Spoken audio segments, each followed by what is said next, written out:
Em nome do Pai, do Filho e do Espírito Santo. Amém. Oi Maria, cheia de graça, o Senhor é convosco, bendita sois vós entre as mulheres, bendito é o fruto do vosso ventre, Jesus.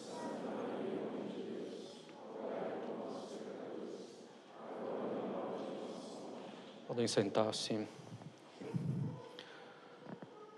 Os caros católicos, no seu livro A Alma de Todo Apostolado, livro muitíssimo elogiado por São Pio X, livro que se tornou até mesmo o livro de cabeceira de São Pio X, nesse livro, A Alma de Todo Apostolado, Dom Chotard fala de um erro que pode parecer curioso na vida católica. Ele fala da heresia das obras. Ele descreve essa heresia como sendo a atividade febril substituindo-se à ação de Deus. A graça sendo negligenciada, o orgulho humano querendo destronar Jesus e a vida sobrenatural, o poder da oração e a economia da redenção sendo relegados ao plano das abstrações. Podemos dizer que essa heresia das obras é, então, uma atividade exterior intensa, sob pretexto de difusão do Evangelho, sob pretexto de glória de Deus, sob pretexto de favorecer o reinado social de nosso Senhor Jesus Cristo, mas é uma ação que desconsidera o essencial, que desconsidera a alma das obras exteriores, essa alma que é a vida intensa de união com nosso Senhor, uma vida interior intensa que vem da oração, que vem de uma vida de recolhimento, mesmo em meio às atividades cotidianas. Dom Chotard diz que essa heresia das obras está bem longe de ser um caso imaginário e que a análise das almas revela que ela é, na verdade, bem frequente. Ela tem graus diferentes, mas é bem frequente, diz ele, nesse século de naturalismo em que os homens julgam, sobretudo, pelas aparências e que julgam uma obra como se ela dependesse, sobretudo, de sua organização. Assim era há um século, quando escreveu Dom Chotard. Podemos dizer que hoje, ainda mais, multiplicam-se obras e obras ditas católicas e pouco se avança efetivamente para a glória de Deus, pois se desconsidera a vida interior e se julga ainda mais uma obra pelas aparências. Em particular, se julga mais pela propaganda que se faz, sobretudo em redes sociais. Sem uma vida interior séria, uma obra católica não avança verdadeiramente. Os resultados serão medíocres, ou o sucesso será estrondoso, mas superficial e bem passageiro. Em alguns anos não sobrará nada, praticamente, dessa obra.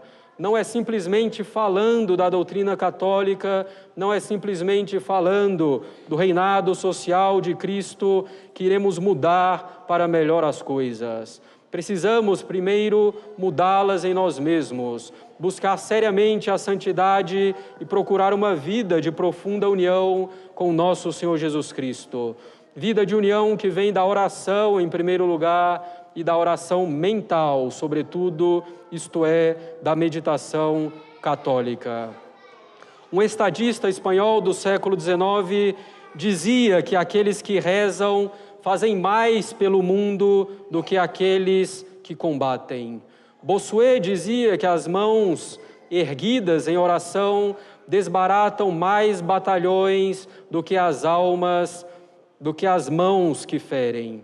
Então dizia Bossuet que as mãos erguidas em oração desbaratam mais batalhões do que as mãos que ferem. E diz Dom Chotard que uma oração curta, mas fervorosa, contribui muito mais para apressar uma conversão do que longas discussões e excelentes discursos. Isso acontece porque aquele que reza trata com a causa primeira, que é Deus. É muito mais eficaz agir na causa primeira rezando do que agir laboriosamente apenas nas causas segundas. O que permite fazer isso é uma vida de sólida união com Deus. Quantas vezes São Francisco de Sales converteu protestantes, não tratando de polêmicas ou refutando os argumentos heréticos, mas tratando simplesmente de uma doutrina aceita pelos dois campos. Ele convertia, ao fazer assim, porque estava repleto de caridade em virtude de sua união com Deus. Não eram tantos argumentos que convenciam, mas a sua caridade, a sua união profunda com Deus, a sua vida interior intensa. Claro que no momento oportuno dava argumentos, escrevia seus famosos panfletos contra a heresia, com claro fundamento na teologia, na filosofia, na história. Mas o sucesso de suas empreitadas vinha, sobretudo, de sua união com Deus. São Pio X disse ao bispo Dom Cloutier o seguinte: meu caro filho, se você quiser que Deus abençoe e fecunde o seu apostolado, dedicado inteiramente à glória dele, você deve impregnar-se e impregnar os seus colaboradores do Espírito de Jesus Cristo, animando-se todos de uma vida interior intensa. O apostolado, meus caros católicos, é abençoado por Deus e se torna fecundo com a vida interior intensa daquele ou daqueles que se dedicam ao apostolado. O que dá frutos verdadeiros é essa vida interior intensa. Como diz o antigo adágio, repetido ao longo da história da Igreja: aquele que não arde, não incendeia. É preciso arder de amor a Deus para incendiar os outros nesse mesmo amor, para levá-los a Deus. É nessas circunstâncias, ordinariamente, que a graça de Deus age. Ou como diz São Gregório Magno, mais vale para a pregação a consciência do santo amor a Deus do que a ciência da palavra pronunciada. Não se trata de opor amor e ciência, não se trata de um anti-intelectualismo, que seriam, evidentemente, erros graves. É preciso ter ciência, mas se não houver caridade, será uma ciência pouco proveitosa, quase sempre uma ciência que infla de orgulho. É preciso, caros católicos, que as obras de apostolado exteriores venham da vida de oração, da vida de união com Deus. Quando falamos aqui das obras de apostolado, falamos mesmo daquelas obras de apostolado mais simples. O apostolado dos pais com os filhos, por exemplo. O apostolado do padre com seus fiéis, no dia a dia, no cotidiano. Mas falamos também de movimentos e grupos que se multiplicam, sejam eles de leigos ou de religiosos ou padres. As obras de apostolado devem ser um transbordamento da vida de oração. A vida ativa deve proceder da vida de oração e deve traduzir essa vida de oração e continuar no exterior essa mesma vida de oração. É preciso, caros católicos, que a alma seja um reservatório e não um canal, nos diz Dom Chotá. O canal deixa a água passar sem guardar uma só gota de água. O reservatório se enche de água e, sem se esvaziar, derrama a água onde deve. Quantos são canais e ficam vazios ao tentar fecundar o coração dos outros? As obras exteriores, assim, se multiplicam, mas não dão frutos duradouros e profundos, pois não procedem da vida de oração. Muitos encontram numerosos pretextos para não se dedicar à vida de oração antes de se entregar a obras de apostolado. Um dos principais pretextos é o bem das almas, a glória de Deus. Tenho que me entregar às atividades para ajudar meu próximo a caminhar para Deus, não posso esperar. Deixam assim uma vida de oração sólida, uma vida interior intensa. Deixam-na por má compreensão de como Deus age, ou deixam-na também por pusilanimidade, por covardia, por fraqueza. Porque, de fato, caros católicos, A vida interior, com a oração e todo o esforço de reforma de si mesmo para se conformar a Deus, é o trabalho mais árduo que existe. Diante disso, e se justificando com as atividades apostólicas, muitos abandonam essa vida interior. É mais fácil passar horas trabalhando, se agitando e propagandeando feitos aparentes e iniciativas do que fazer meia hora de meditação. O trabalho da vida interior é mais árduo do que o trabalho físico e do que o trabalho intelectual. É, porém, também o que mais traz paz verdadeira para a alma e é o mais importante. É o que mais dá fruto para as almas. Mas não chama, talvez, essa dedicação à vida interior tanta atenção. Ao contrário, exige humildade, grande perseverança e renúncia de si mesmo. O barulho e a agitação fazem pouco bem. O bem faz pouco barulho, como diz também Dom Chotá. A vida interior não tem nada, caros católicos, de egoísta e de estéril. Nossa Senhora e São José não fizeram obras de apostolado exterior. Foi pela vida interior intensa, pelos méritos das orações e dos sacrifícios, pela vida de conformidade plena com a vontade de Deus, que Nossa Senhora se tornou Rainha dos Apóstolos e São José, o padroeiro da Igreja Universal. Além disso, caros católicos, não tem sentido cuidar das outras almas sem cuidar primeiro da nossa própria alma.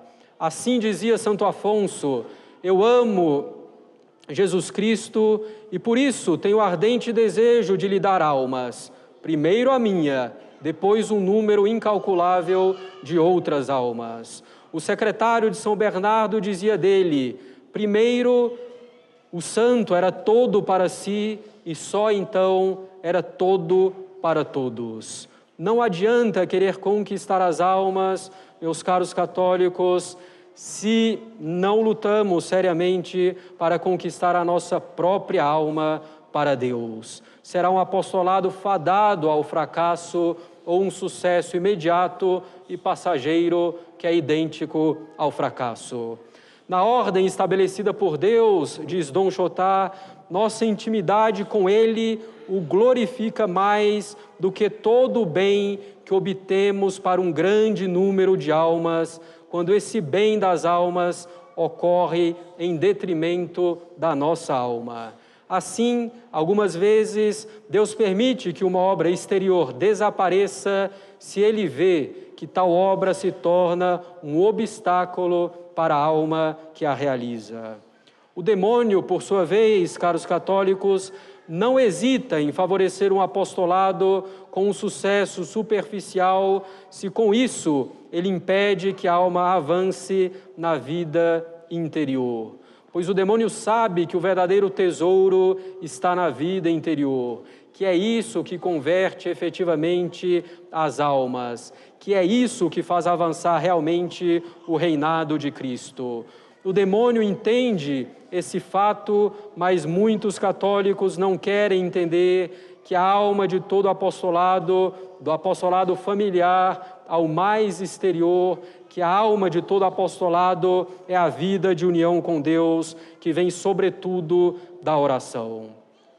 Além disso, aquele que se entrega febrilmente a obras sem ter uma vida de oração sólida, coloca em sério risco a sua alma. Se essa alma se entrega ao apostolado e não reza seriamente, se tornará tíbia rapidamente, se ainda não o é.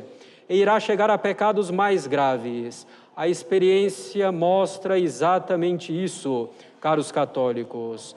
As obras de apostolado exteriores rapidamente se deslocam de Deus para os homens, para que sejam aplaudidos, reconhecidos, estimados, para que recebam likes e elogios e apoios de muita gente. Assim, se torna a obra de apostolado exterior quando não está fundada em vida de oração intensa. Dizem que é para a glória de Deus, para o reinado social de nosso Senhor, para o bem das almas, mas o eixo, pouco a pouco, se torna o apóstolo, quer dizer, o homem ou o grupo, ele mesmo. Compreendamos bem, não estamos nos opondo ao estudo da religião católica, nem tampouco ao apostolado. Estamos dizendo que o apostolado deve ser o transbordamento de uma vida interior intensa, para que dê frutos. Estamos dizendo que o estudo da doutrina católica, para dar frutos, tanto para aquele que estuda, quanto para os outros, deve ser um estudo humilde, guiado pela caridade. Infelizmente, é bem raro encontrarmos isso nas obras de apostolado exterior. Mais uma vez, não se trata de se opor às obras exteriores de apostolado, mas de fazê-las bem feitas. Quando Deus nos der alguma missão, ainda que seja o apostolado na família. Quer dizer que a base, a finalidade e os meios de uma obra exterior de apostolado devem estar sempre impregnados de vida interior. E se a obra de apostolado estiver assim impregnada de vida interior, a própria obra de apostolado aumentará a vida interior no lugar de dissipá-la. Multipliquem-se as iniciativas de todo gênero, como se tem multiplicado há tanto tempo. Iniciativas católicas de todas as tonalidades em todos os campos. Multipliquem-se confrarias, grupos, irmandades, associações e centros culturais católicos, movimentos, jornais e revistas, blogs e sites católicos, ações políticas. Multipliquem-se todas essas coisas. Multipliquem-se mesmo as capelas, as igrejas, os mosteiros, as catedrais, as escolas católicas. Multipliquem-se todas essas iniciativas. Se não houver vida interior intensa, o avanço no sentido do bem das almas e da glória de Deus será superficial e passageiro. E o demônio vai jogando e tentando nos confortar com a quantidade dessas iniciativas, com a multiplicação delas e com as obras exteriores, nos afundando nessa falsa solução, sem que estejamos apoiados numa vida interior intensa. E muitas dessas iniciativas não somente não são sustentadas por vida interior intensa, como se baseiam em grande confusão de princípios e em tentativa de conciliar Deus e o mundo. Caros católicos, quando houver almas interiores, aí sim se mudará a face da terra. Almas interiores ancoradas, claro, na doutrina católica. E não estamos aqui dizendo que cada um deve recolher-se em clausura ou num convento. Cada um, no seu estado de vida, pode e deve ter uma vida interior intensa, uma vida de oração intensa. E quanto mais tivermos ocupações, mais devemos ter uma vida de oração intensa e de qualidade, sem o que iremos sucumbir sem frutos.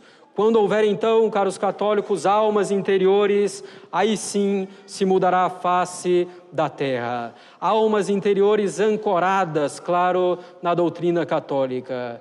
A vida de união profunda com Nosso Senhor é condição para a fecundidade das obras de apostolado. A vida interior atrai as bênçãos de Deus, ela faz que o apóstolo santifique os outros pelo seu exemplo, ela produz no apóstolo uma irradiação sobrenatural que atinge todas as suas obras, contaminando, por assim dizer, os outros com essa irradiação sobrenatural. A vida interior dá ao apóstolo a verdadeira eloquência evangélica. E como a vida interior gera a vida interior, os resultados nas almas são profundos e duradouros. A alma de todo apostolado é a vida de união com nosso Senhor. Busquemos, caros católicos, essa união profunda com nosso Senhor Jesus Cristo, que começa por uma vida de oração sólida e bem ordenada. Em nome do Pai, do Filho e do Espírito Santo. Amém.